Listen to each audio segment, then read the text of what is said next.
சந்தோஷம், ஹாப்பினஸ் எங்கே இருக்குது? வேறு எங்கேயும் இல்லை, நம்ம கூடயே தான் இருக்குது. நம்ம செய்கிற சின்ன சின்ன விஷயத்தில் தான் சந்தோஷமே அடங்கியிருக்கு.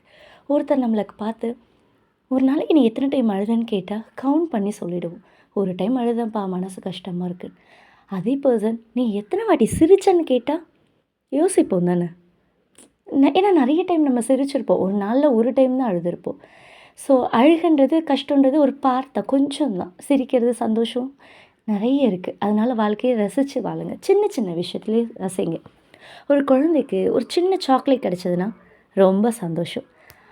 ஒரு பேச்சுலருக்கோ ஹாஸ்டலில் இருக்கவங்களுக்கோ ஒரு நல்ல ஃபுட்டு கிடைக்கும் போது எவ்வளோ பெரிய சந்தோஷம் இல்லை. பகலெல்லாம் ஆடி ஒன்று குழந்த நைட்டில் பெட்டில் அமைதியாக தூங்கும்போது அதை பார்க்கும்போது பெற்றவங்களுக்கு கிடைக்குமே சந்தோஷம். என்ன அழகாக தூங்குதுலன்னு உட்காந்து ரசிப்போம். ஒரு ஹஸ்பண்ட் ஒய்ஃப் 2 பேரும் சேர்ந்து கிச்சனில் சமைக்கும் போது அவங்களுக்குள்ள அந்த கான்வர்சேஷன் அழகாக இருக்கும்ல, அது அவங்களோட ஹாப்பினஸ். அது வீட்டில் இருக்கும்ல.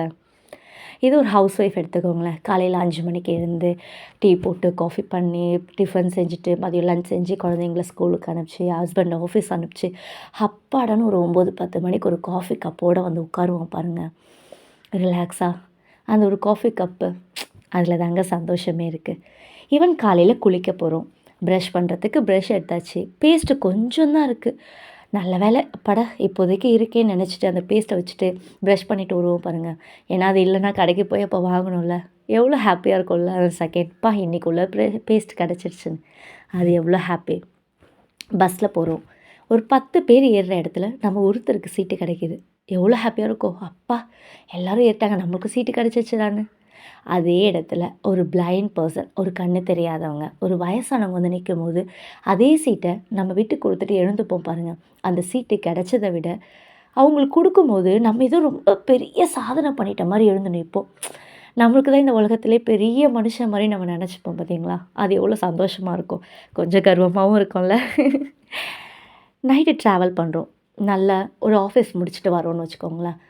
ஜன்னல் ஓரமாக நல்லா சில்லுன்னு காற்றடிக்கும், ரிலாக்ஸாக பாட்டு கேட்டுட்டு பகலெல்லாம் ஆஃபீஸ் டென்ஷன் அது எல்லாத்தையும் ஓரங்கட்டி வச்சுட்டு நிம்மதியான பாட்டு கேட்டுட்டு வருவோம் பாருங்கள்.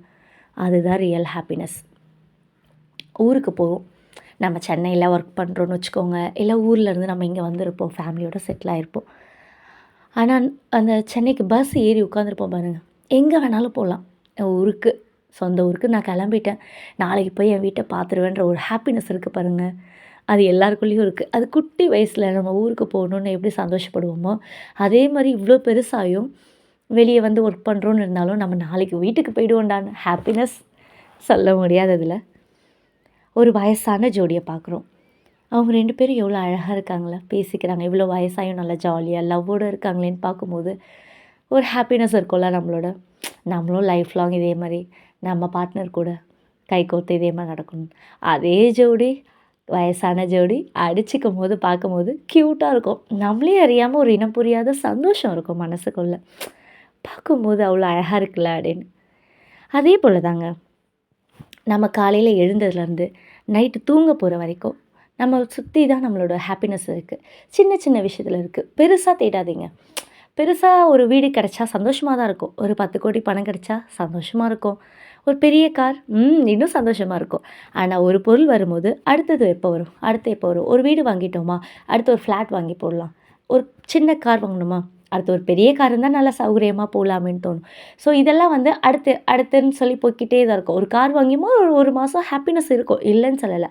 அதுக்காக தான் நம்ம லைஃப் லாங் ஓடிட்டே இருக்கோம். அதெல்லாம் வந்து அப்பப்போ கிடைக்கிற சந்தோஷம்.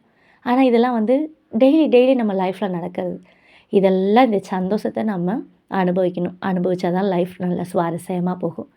ஒரு நிமிஷத்தையும் என்ஜாய் பண்ணி வாழுங்க, சந்தோஷமாக வாழுங்க. நான் உங்கள் உள்ளம் நிறைந்த தோழி. என்னுடன் பேசுங்க, சப்ஸ்கிரைப் பண்ணிக்கோங்க, இன்னும் நிறைய பேசலாம்.